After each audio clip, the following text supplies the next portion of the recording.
Gálatas 5, do verso 22 e o verso 23. Diz assim a palavra do Senhor: mas o fruto do Espírito é amor, alegria, paz, paciência, amabilidade, bondade, fidelidade, mansidão e domínio próprio. Contra essas coisas não há lei. Os que pertencem a Cristo já crucificaram a carne com as suas paixões e os seus desejos. Se vivemos pelo Espírito, andemos também pelo Espírito. Não sejamos presunçosos, provocando uns aos outros e tendo inveja um dos outros. Amém? Ser fiel significa, querido, ser confiável e ser fidedigno. É alguém que por muito tempo ou por um longo prazo, essa pessoa permaneceu confiável.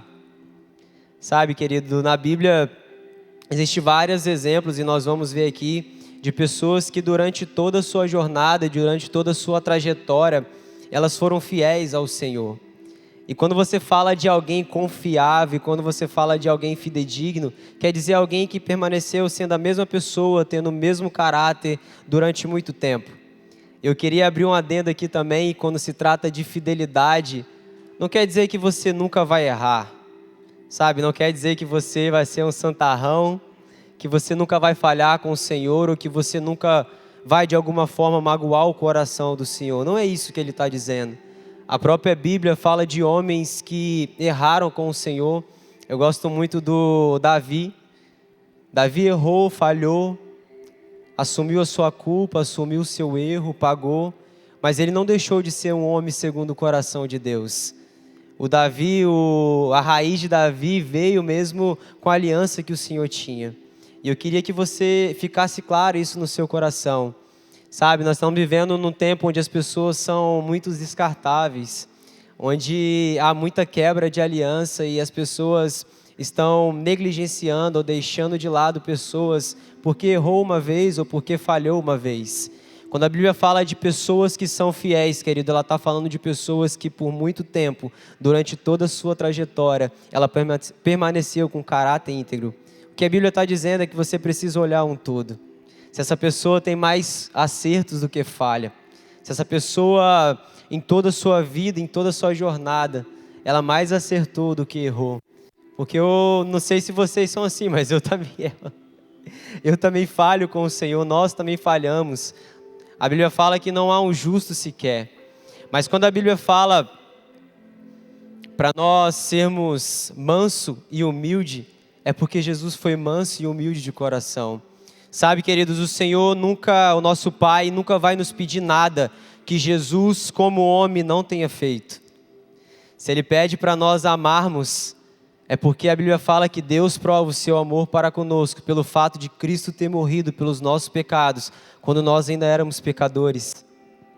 Se Ele pede para que nós sejamos alegres, é que Jesus Cristo foi ungido com óleo de alegria, como a nenhum de seus companheiros. Se Ele pede para nós sermos pacientes, querido, é porque Ele foi paciente. Se Ele pede para nós sermos bondosos, misericordiosos, é porque Jesus foi bondoso e foi misericordioso. E a Bíblia fala, querido, que Ele nos predestinou para sermos conforme a imagem do nosso irmão mais velho. Tudo que nós precisamos, querido, é do encontro com o nosso Senhor Jesus Cristo. O que muda a vida de um homem não é quanto CD ele vai lançar, quantas pregações ele vai fazer, quantos livros ele vai escrever. O que muda a história do homem, o que mudou a minha história foi que um dia eu me encontrei com Jesus Cristo. O que muda a história de um homem, querido, é o encontro que ele tem com Jesus, porque Jesus é o maior exemplo, a maior referência do nosso caráter. E se Ele pede para nós sermos fiéis, é porque Jesus foi fiel. Sabe, querido, você precisa ser tocado pelo Senhor. Eu não sei o que Paulo viu, mas foi algo tão sublime que fez esse homem falar: em nada considero a minha vida por preciosa, contudo que cumpra a carreira que me foi proposta. Tem um homem na Bíblia, não sei se vocês conhecem, chamado Jacó. A Bíblia fala que esse homem lutou com o Senhor. E esse homem foi tocado e foi ferido. E desde então ele mudou o seu modo de andar e o seu modo de agir. A minha oração nessa noite, querida, é que você seja tocado pelo Senhor e você mude o seu modo de andar, o seu caráter. Eu não sei se você já viu uma pessoa mancando, mas uma pessoa que manca, querido, ela deixa rastros. Quando você for tocado e quando você for ferido pelo Senhor, você irá deixar um legado para a geração futura.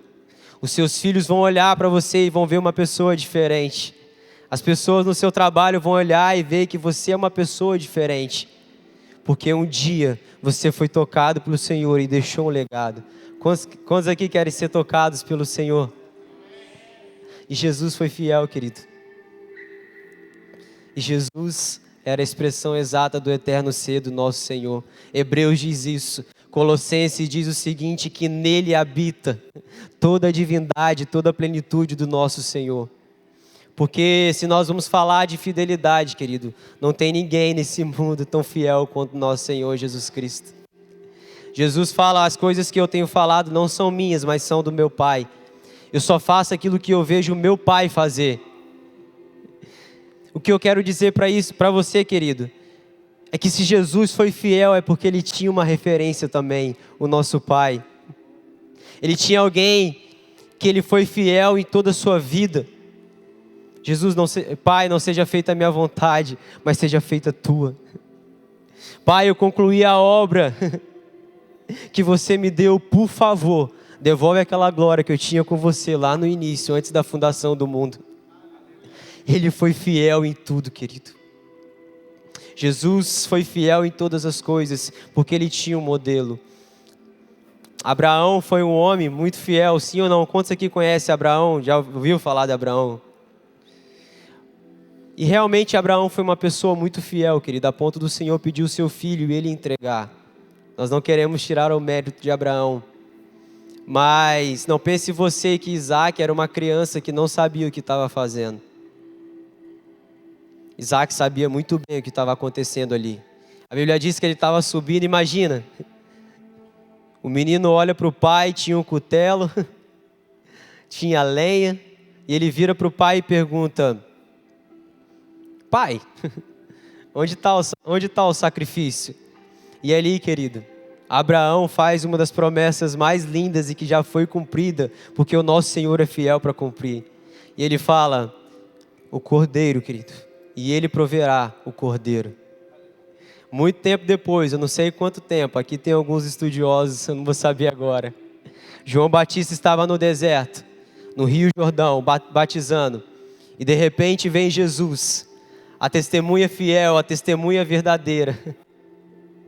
João Batista vira e fala, eis aí o Cordeiro de Deus que tira o pecado do mundo. O Senhor é fiel, querido. Ele não é homem para que minta, nem filho do homem para que se arrependa. Ele prometeu que o Cordeiro viria. E ele veio. Um dos maiores consolos que tem para nós hoje cristãos é que ele um dia veio e morreu pelos nossos pecados. Mas ele prometeu, eu não vou deixar vocês órfãos. Eu vou para o meu Pai, eu vou preparar um lugar, mas eu voltarei e vos levarei para mim mesmo, para que aonde eu estiver estejais vós também. Irmão, esse é o nosso consolo. Ele um dia vai voltar para nos buscar, para buscar a sua noiva, porque Ele é fiel em tudo que Ele prometeu, querido. Sabe quando as coisas ficavam difíceis para o povo de Israel? Se você sentar com um judeu agora e começar a perguntar, por que você confia tanto no Senhor? Ele vai falar, teve um dia que o mar se abriu. Teve um dia que milhões estavam perseguindo o povo de Deus. E o Senhor abriu o mar vermelho. Deixou o seu povo passar. E aqueles que estavam perseguidos foram consumidos, tragados pelo mar. Eles vão dizer isso. Tem um cara na Bíblia que eu gosto muito, chamado Gideão. A Bíblia diz que ele estava malhando trigo no lagar. Sabe o que é isso, irmãos? Ele estava fazendo o que ninguém queria fazer. Ele estava fazendo o que ninguém naquela época queria fazer. Os midianitas estavam estragando tudo. Toda a colheita estava sendo perdida. Tudo aquilo que eles estavam fazendo estava sendo consumido. Mas de repente um jovem teve uma ideia. Eu vou malhar trigo no lagar. E ele está lá malhando trigo no lagar e de repente aparece o anjo do Senhor. Sempre quando a Bíblia fala o anjo do Senhor, é uma teofania, é uma aparição do nosso Senhor Jesus Cristo. E de repente ele fala: o Senhor é contigo, homem valente. E sabe o que Gideão fala? O Senhor é conosco. Mas sabe o que ele fala? Cadê aquele Deus que resgatou o povo com mão poderosa no Egito? Cadê aquele Deus que fez tantos sinais, tantos milagres e tantos prodígios? Talvez você está aqui hoje e você está se perguntando: onde está o meu Deus? Que fez na vida de tantas pessoas, mas não faz na minha. Cadê o meu Deus? Que opera tantos milagres no passado, mas não opera aqui. Sabe o que o Senhor ministrou para mim, querido? Que embora tivesse uma bagunça, embora tivesse uma confusão, Ele conservou dentro dele uma esperança que nada poderia apagar. Ele conservou dentro dele a fidelidade do nosso Senhor Jesus Cristo e do nosso Pai. Quem lembra aqui de Daniel? A Bíblia fala que todas as vezes ele orava 3 vezes ao dia. E ele orava de frente para a janela que dava para Jerusalém. Sabe por quê, queridos? Porque essa janela era a esperança dele. Porque o Senhor prometeu que eles iriam passar por aquilo. Mas um dia, eles iriam tirar com o braço forte. Então Daniel conservou dentro dele aquela esperança. Querido, a Bíblia fala que Cristo em vós é a esperança da glória. Qual é o seu problema? Sabe, o que você tem questionado, aquilo que Deus te prometeu? O que você tem passado? Deixa eu te dizer uma coisa: Ele é fiel para cumprir todas as suas promessas. Eu nunca vi um justo mendigar um pão. Eu nunca vi essa Bíblia errar em nenhum momento, querido. O homem erra nas suas interpretações, mas o Espírito Santo não. Que você seja fiel em tudo aquilo que o Senhor prometeu, querido. Porque o que o Senhor quer para esses dias são homens fiéis. Quem lembra aqui de Oséias? A Bíblia fala, querido, que o Senhor pede para que Oséias, um profeta do Senhor. Hoje em dia muitos querem falar muitas coisas, né? Mais difícil é aquele que quer encarnar uma mensagem. A Bíblia fala para que esse homem se casasse com uma prostituta, para que pudesse exemplificar e tipificar aquilo que estava acontecendo, aquilo que o povo do Senhor estava fazendo de fato. E para mostrar que o Senhor, mesmo com a infidelidade do povo de Israel, Ele permanecia fiel. A Bíblia diz, querido: mesmo se você me negar, eu vou te negar também, mas se você permanece infiel, eu permaneço fiel, porque de maneira nenhuma eu posso negar a mim mesmo. O Senhor é fiel em tudo que Ele prometeu, querido. Sabe, uma palavra que eu li esses dias, de Lucas 15, da parábola da ovelha perdida. A Bíblia fala que a ovelha se desviou, sabe? Ela saiu do lugar onde ela estava, ela saiu do lugar onde ela não deveria ter saído, e teve um pastor de ovelha, fiel. Querido, não é a ovelha que precisa do pastor, não é a ovelha que precisa de cuidado, não é o pastor que precisa de cuidado, é a ovelha. E a Bíblia fala que o pastor, na sua fidelidade, na sua infinita misericórdia, na sua infinita bondade, vai atrás dessa ovelha. Alguém ministrou, eu não lembro quem, para dar o crédito, mas que o Senhor deixou as 99, porque as 99 tinham umas às outras. E o Senhor foi atrás daquela ovelha perdida. Sabe, querido, muitos aqui estão perdidos e confusos em seus próprios sentimentos. Talvez você saiu da sua casa com uma crise de ansiedade, talvez depressivo, sem saber para onde ir, sem saber qual é o lugar que você deve estar, sem rumo, sem propósito. Mas o Senhor quer te achar nessa noite, querido. Ele abre mão de tudo por causa da sua vida. Ele abre mão do que for preciso, do que for necessário. Ele abriu mão da comunhão com o Espírito Santo e com o Pai por causa da sua vida. Sabe, muitas pessoas estão perdidas, confusas, sabe, não externamente. Talvez você vá para o seu trabalho todos os dias, Você se relaciona com as pessoas todos os dias, mas só o Senhor sabe a confusão que está aí dentro de você. Só o Senhor sabe a bagunça que está aí dentro de você, querido. Mas Ele está aqui para curar isso. Sabe, a Bíblia fala que o pastor pega a ovelha e coloca nos seus ombros.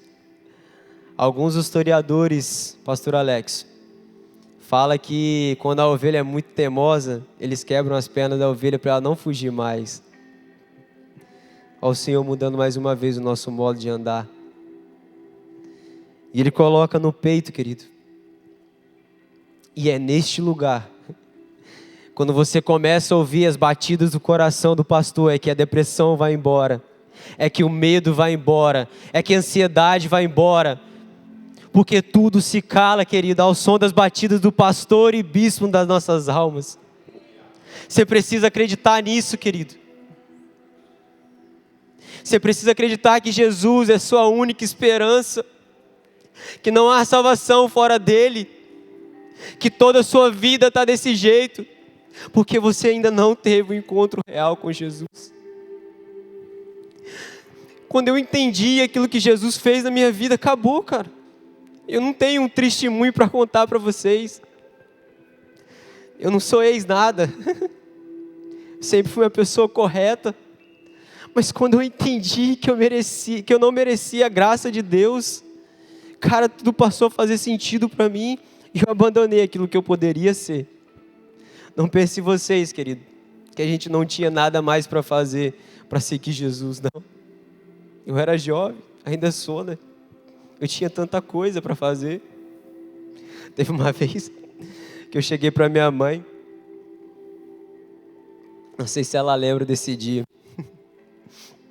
Cheguei, mãe, vou embora de casa, vou fazer seminário. Minha mãe ficou doida. Mas graças a Deus isso não aconteceu. Não que eu não fiz o seminário, querido, mas que o Senhor tinha um plano maior para mim.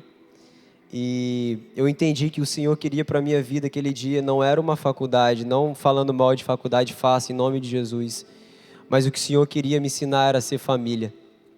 Sabe, queridos, uma das coisas que eu perguntei ao Senhor, sabe, eu errei em muitas coisas, eu pergunto para o Senhor aquilo que eu errei, sabe? Mas eu pergunto também aquilo que eu acertei, fala para mim.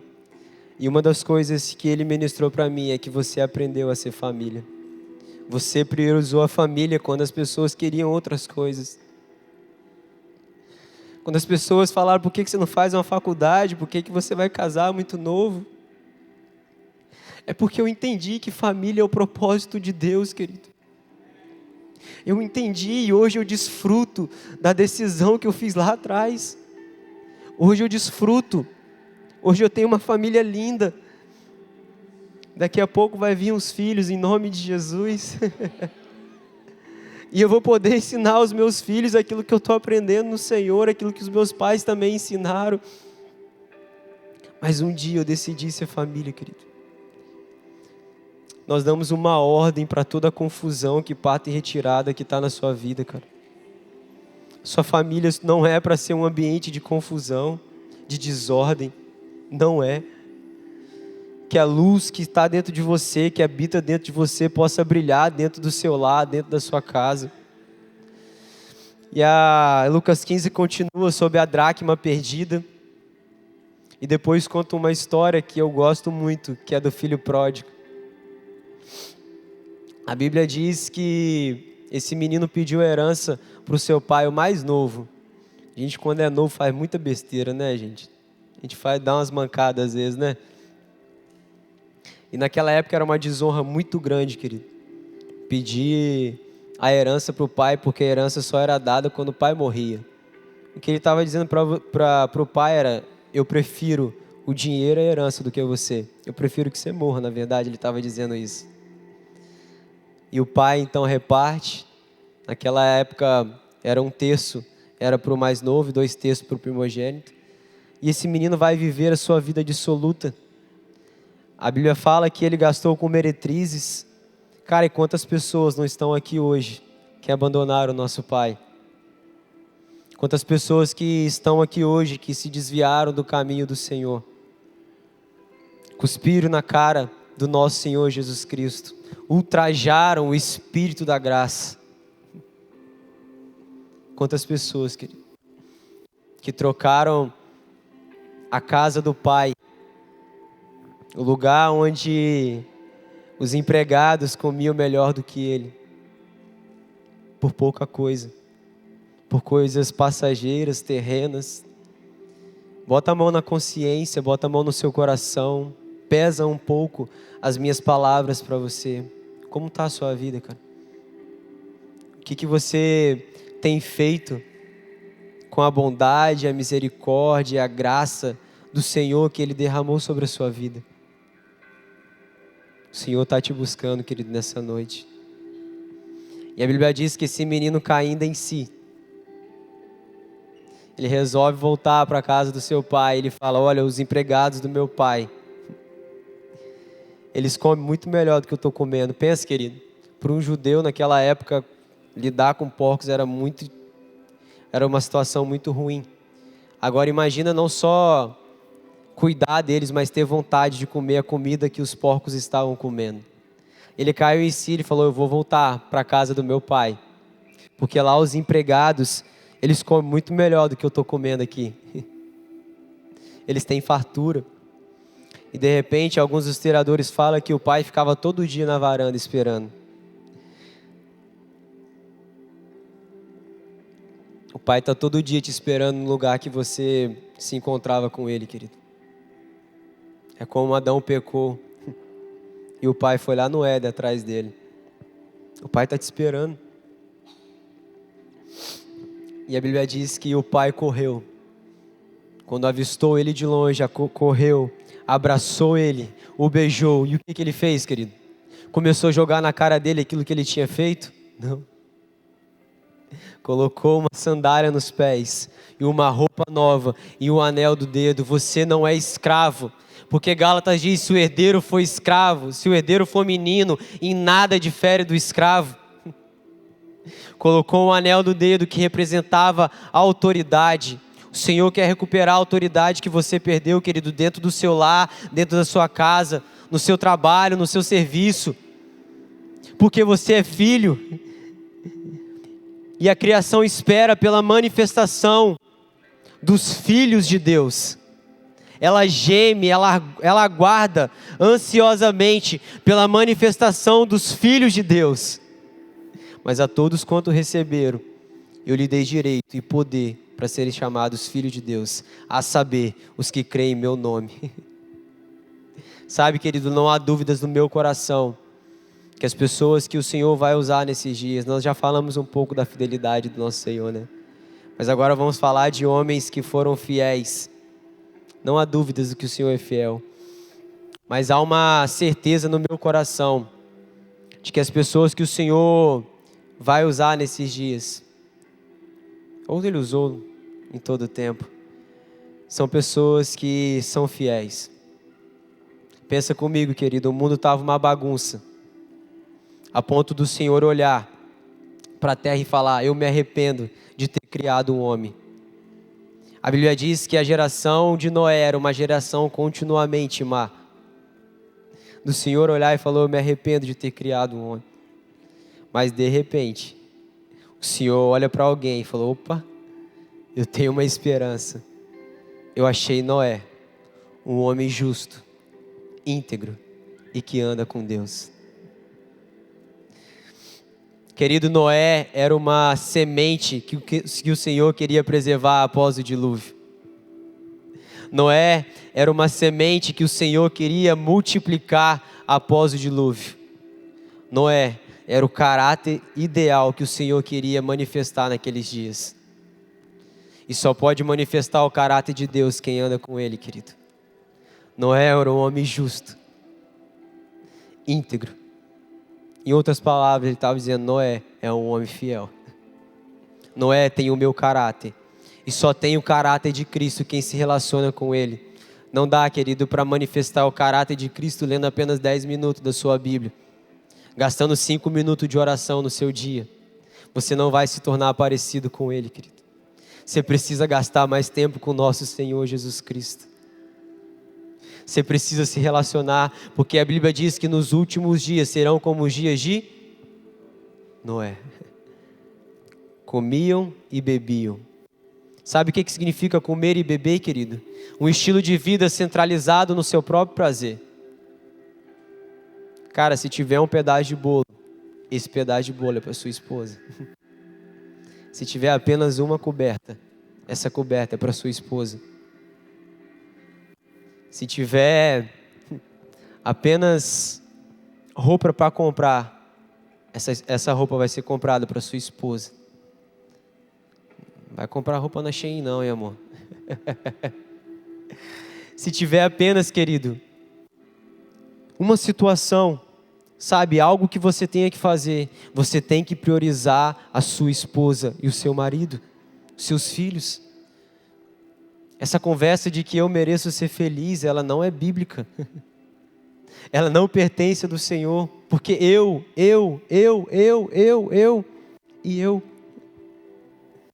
E o estilo de vida centralizado no próprio prazer é o estilo de vida hedonista, onde o seu patriarca é Esaú, aquele que trocou a primogenitura por um prato de lentilha. E nós estamos falando de crianças, nós estamos falando de amadurecimento. E esse estilo de vida, querido, centralizado no próprio prazer, vai gerar um outro estilo de vida, quebra de aliança, casavam-se e davam-se em casamento. Um estilo de vida centralizado no próprio prazer, haverá quebra de aliança. Onde pessoas, como eu falei no início, são pessoas descartáveis. Cara, é difícil você achar um amigo fiel hoje em dia. É difícil você achar pessoas que você pode confiar o coração. É difícil você achar pessoas que você pode contar segredos. É difícil, cara. Por quê? Porque nós estamos vivendo uma cultura onde tudo é descartável.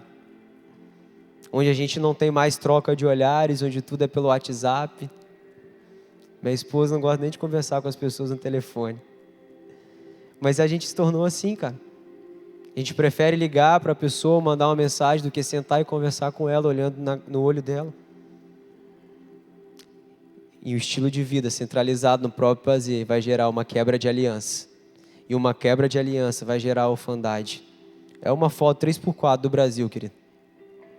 E se você não tem ninguém, que você gere para passar os seus filhos, para passar para a geração futura, qual o caráter que você vai passar? Quem que você vai perpetuar? Você não tem ninguém para poder continuar a ferida que o Senhor fez em você. Querido, nós precisamos reavaliar o nosso modo de agir, de pensar e principalmente de andar. Porque nos dias de Noé, haverá homens que comem e bebem, casam e se dão em casamento. Mas haverá também homens fiéis. Eu creio nisso, querido. Eu creio que o Senhor está atrás de pessoas fiéis. Pessoas que não vão se vender pelo sistema. Pessoas que não vão correr atrás de aplausos e de púlpitos. Pessoas que do ombro para cima são relevantes, mas o coração está muito longe do Senhor. Eu creio nisso, querido. Pessoas que vão ouvir a voz do Senhor uma vez e vão obedecer durante 100 e 120 anos, porque são pessoas fiéis, querido. Nos dias de Noé haverá homens como Noé, homens que andam com Deus. Moisés também foi um homem, querido, no qual o Senhor usou de forma absurda. Pensa comigo, querido, o Senhor nem prometeu para Moisés. A Bíblia fala que assim como em Hebreus, que assim como Moisés foi fiel em tudo, nosso Senhor Jesus foi fiel. Agora pensa comigo, o Senhor não prometeu nada para Moisés. Ele chega para Abraão e promete algo para ele. Cara, tem pessoas aqui que o Senhor vai levantar, que vai ser fiel àquilo que foi falado para vocês naquela garagem. A visão nem foi dada para essas pessoas. Mas o Senhor está levantando pessoas fiéis para continuar. Pessoas que não vão se contaminar com o mundo. Pessoas que não vão se vender para o dinheiro. Pessoas que não vão se perder pela fama, pelo aplauso, mas que vão ser fiéis. E Moisés era um homem fiel, querido. Certa vez, as pessoas começaram a falar mal de Moisés, Miriam e Arão. Eu dou uma dica para você, irmão. Não fala mal das pessoas, tá? Não fala mal do amigo do Senhor. E de repente o Senhor, o nosso Pai, Deus majestoso e poderoso, chega para Miriam e para Arão e fala: olha, com os outros profetas eu falo por meio de visões e sonhos. Mas não é assim com meu servo fiel. Não é assim com Moisés. Com ele eu falo face a face. Talvez as pessoas que você fala mal, querido, não vão estar perto, mas o amigo dele vai estar vendo. Teve uma vez que eu fui pregar ali no NRS da Conceição, lá no bairro onde o pastor mora. E eu preguei algo, querido, que eu falei assim: o Senhor não tem uma nova vida para você, uma nova história. O Senhor já escreveu algo simples para mim. E teve uma irmã lá, uma abençoada, que falou que eu falei uma heresia lá. E ela falou isso pro pastor. E o pastor guardou isso no coração. E depois a irmã estava me contando que eu trabalho com ela. A irmã Zezé, a baiana. Ela me contando. Geraldo, aquele jeito de baiano, começou a me contar que o pastor dela não conseguiu dormir à noite por conta daquilo que a irmã tinha falado. E no meio da madrugada o Senhor fez esse homem fazer uma pregação para provar que aquilo que eu tinha falado era verdadeiro. O Senhor sempre defende os seus amigos, querido, mas não são os seus amigos. A Bíblia fala que Ele zela é pela sua palavra. E os amigos do Senhor, eles pregam a palavra dEle. Os amigos não falam de outra coisa a não ser do interesse do seu próprio amigo. Por que que o Senhor fez isso, querido?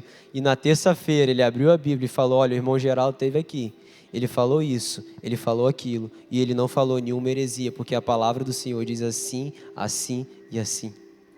Era o Senhor defendendo o seu amigo. Então, hashtag fica a dica. Não fala mal das pessoas, principalmente dos amigos do Senhor. Mas Moisés foi fiel, querido, em tudo aquilo que o Senhor designou para ele. Pensa, eu trabalho ali com mais ou menos umas 25 pessoas. E de vez em quando tem umas pessoas reclamando que não está bom, que não bateram cota. Teve um dia que eu me estressei tanto lá que eu até gritei com a menina. Falei, e saí de perto dela para ela ficar falando sozinha. Mas imagina milhões de pessoas na sua cabeça, falando todo dia as mesmas coisas, reclamando daquilo que tinha no Egito. Imagina, querido, o quanto que esse homem não teve que ser fiel. Murmuração, reclamação, pessoas falando mal por trás, mas ele foi fiel. Cara, deixa eu te falar, o que que o Senhor te prometeu? Talvez um emprego? O que que o Senhor te prometeu? Uma promoção? O Senhor prometeu levar você às nações?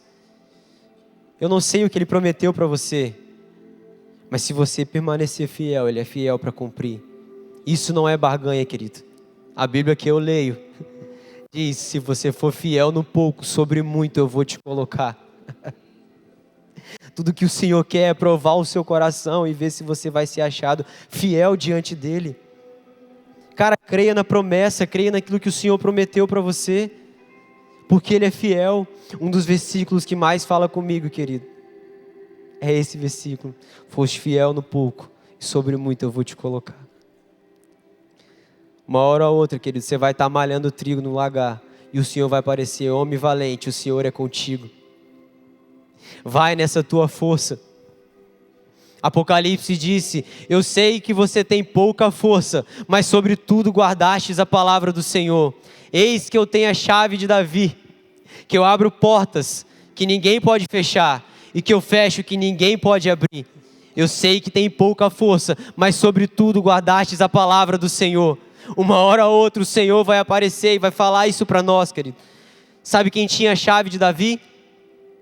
Eram pessoas que eram fiéis, pessoas que tinham acesso aos tesouros do rei, aos tesouros do palácio. A chave de Davi não é entregue a qualquer pessoa, querido, somente para pessoas fiéis. Você quer acessar muitas coisas do reino, mas você está sendo reprovado em coisas que você não deveria estar sendo reprovado. Você quer talvez um grande ministério, um grande púlpito, mas você não aprendeu nem o beabá. Paulo fala que ele queria poder dizer coisas mais excelentes, mas vocês ainda são meninos na fé. Uma hora ou outra, querido, você vai estar cuidando das poucas ovelhas do seu pai, e vai aparecer um Samuel, e vai dizer assim: manda chamar ele, porque enquanto ele não sentar na mesa, nós não comeremos. Enquanto ele não sentar na mesa, não haverá avivamento. O Senhor está esperando o posicionamento de jovens, querido. Qual foi a pergunta dele? Acabaram-se os moços? E mais uma vez eu estou falando de maturidade, querido. Porque quando mandaram, eles pediram um homem para derrubar Golias. E a Bíblia chama um menino. Só que era um menino que tinha um coração de homem. Era alguém que estava amadurecendo na revelação, querido. Pensa comigo. O que Davi tinha demais? Davi não sabia manejar uma espada. Tanto que isso foi ensinado pelo seu amigo Jonas depois. Mas ele tinha um coração fiel, querido. O Senhor sabia que quando Davi pecasse e o Senhor falasse com ele, ele iria se arrepender, ele ia falar: cria em mim, ó Deus, um coração puro e renova dentro de mim um espírito inabalável. O Senhor sabia que Davi era fiel. Ser fiel até a morte e dar-te-ei a coroa da vida. Estou encerrando, irmão, estou falando muito já, né? A gente vai falando, a gente fica... Militino que gosta, né, Militino? A gente falou, se deixar, ele vai até 11 horas no convívio. Uma outra... Abre a tua Bíblia, querido. Prometo que eu estou acabando. 1 Coríntios 4.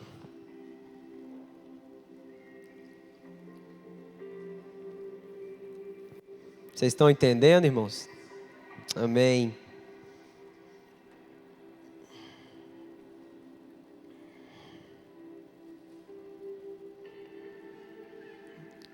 Quatro, 16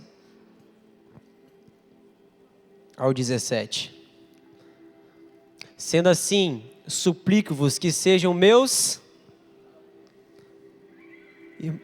Pode voltar ali, por gentileza. Deixa eu te fazer uma pergunta. Você consegue imitar um dom? Fala não, irmãos. Não. Passa. E por esse motivo eu estou enviando Timóteo, meu filho amado e fiel no Senhor, a qual vos trará a lembrança o modo como vivem em Cristo Jesus, em conformidade com o que eu ensino por toda parte e em todas as igrejas. Irmãos, a igreja de Corinto era uma igreja avivada em dons. Era uma igreja abastarda de dons. Tanto que Paulo teve que escrever uma carta para que eles pudessem ter ordem e decência de tanto dom que essas pessoas tinham. Mas o próprio Paulo fala que era uma igreja carnal e uma igreja infantil e criança. Então ele fala, olha, sede meus imitadores. E o que me impressiona é que ele fala assim, eu vou estar indo a ele. Não, ele fala, eu vou enviar Timóteo. Porque Timóteo era uma extensão de quem Paulo era. Lá em Timóteo fala que você conhece de perto o meu modo, o meu ensino, o meu procedimento, ou seja, você está comigo em todos os momentos da minha vida. E por causa disso eu vou enviar vocês. Sabe, querido, a primeira carta que é escrita a Timóteo, a igreja, o pastor Timóteo, era um jovem pastor numa igreja que estava em grande ascensão. Tanto que as cartas de Paulo a Timóteo são instruções básicas de como tratar a viúva, sabe, de como fala, não põe a mão precipitadamente em ninguém, sabe, coisas básicas, de como deveria ser um presbítero, coisas básicas, mas o contexto muda, querido. Se você pegar a segunda carta, já é uma carta de uma zona de combate, já é uma carta aqui onde ele fala, olha, suporta as aflições como um bom soldado de Cristo. Por que, querido, que muda durante 3 anos, que é o intervalo de tempo de uma para outra? Porque de uma igreja que estava em grande ascensão, onde o pastor Timóteo ele liderava aquela igreja de Éfeso. por que que a igreja passou a ser perseguida? Nero era o imperador naquela época. E esse homem era implacável, querido. Era um homem onde, pensa em todas as maldades que pode ser feita, esse homem fez e um pouco mais. Tanto que ele matou a sua mãe, porque ele sentia que o seu governo estava se perdendo. Ele matou a sua primeira esposa, depois ele matou a segunda esposa, então era um cara louco, que ele começou a tudo aquilo que de alguma forma pudesse confrontar o trono dele ou qualquer coisa assim, tudo que fosse de encontro, sabe? Aquilo que era pertinente à vontade dele, ele começou a ser avassalador contra aquelas pessoas. E de repente esse homem teve uma ideia, querido. Ele falou o seguinte: eu vou fazer uma coisa, eu vou botar fogo em Roma. E os historiadores falam que esse homem coloca fogo em Roma. E ele teve a brilhante ideia de colocar a culpa nos cristãos. Por quê, querido? Porque naquela época os cristãos eram considerados ateus, porque eles seguiam a Deus que não eram palpáveis, sabe? Não eram Deus que se podiam ver. Eles estavam cultuando a um Deus que era invisível, então eram ateus. Eles falavam de comer e beber do sangue e comer do pão da carne de Cristo. Então, os cristãos naquela época eram tidos como canibais, porque eles achavam que isso era literal. E esse povo também reunia, os cristãos naquela época, eles reuniam de forma escondida, porque tudo aquilo eles pregavam sobre um rei, Jesus Cristo. Então, eles se reuniam de forma escondida. Mas teve algo, querido, que fechou a tampa, sabe? Do caixão de muitos cristãos naquela época.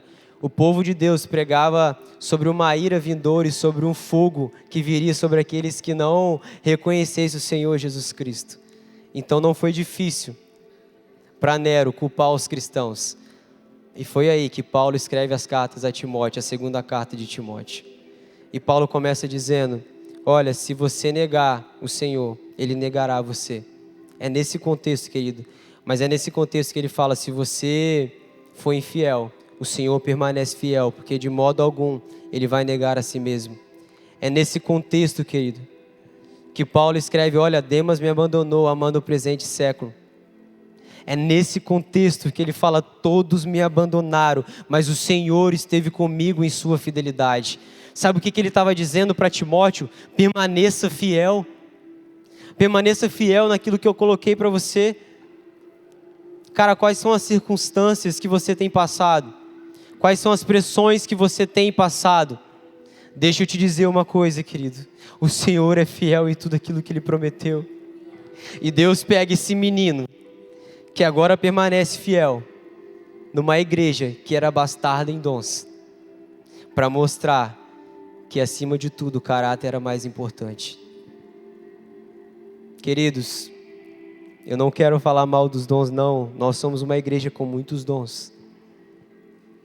Mas o propósito original do Senhor, a maior missão é que Cristo seja tudo em todos.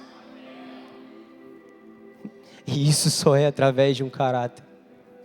Então Paulo fala: sede meus imitadores. O que Paulo estava falando para eles?